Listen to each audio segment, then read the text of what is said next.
Le iLab est la structure d'innovation et d'expérimentation du groupe Air Liquide, spécialiste en gaz industriel. Ouvert en 2013, son directeur Grégory Holoko n'a qu'un but, trouver de nouveaux territoires de croissance à un horizon 15-20 ans. La première des choses, c'est de définir dans l'infini des possibles quels sont les bons territoires à aller investiguer. C'est ce que fait le think tank. Une fois qu'on a trouvé ces territoires, eh bien on va avoir une structure dont fait partie le Fab Lab qui va être capable de générer un maximum d'idées, de les transformer en preuves de concept ou en prototypes pour sélectionner les meilleurs.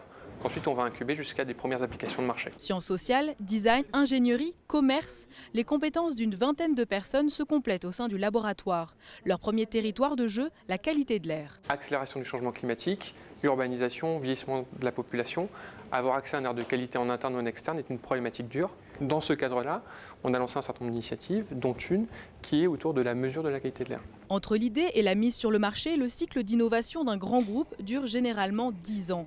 Ici, l'espace atelier accélère ce processus. Olivier Girinon, entrepreneur, est en charge du prototype Respirer dans la ville. Le premier produit est sorti en 3 mois, ce qui va permettre de faire une mise en marché et d'arriver en fait à une offre validée par le marché, parce que c'est l'idée en fait, en quelques années, 1 ou 2 ans. Les imprimantes 3D permettent un prototypage rapide, comme cette usine du futur. On a des prototypes qui sont développés au Fab Lab et qui sont aujourd'hui en test sur nos usines françaises, donc une usine dans le sud de la France, où avec des opérateurs, on a déployé une solution pour voir ce que ça donnait et apprendre de ce retour d'expérience. À partir d'une vingtaine de projets et d'études du iLab, plusieurs produits seront commercialisés d'ici 3 ans.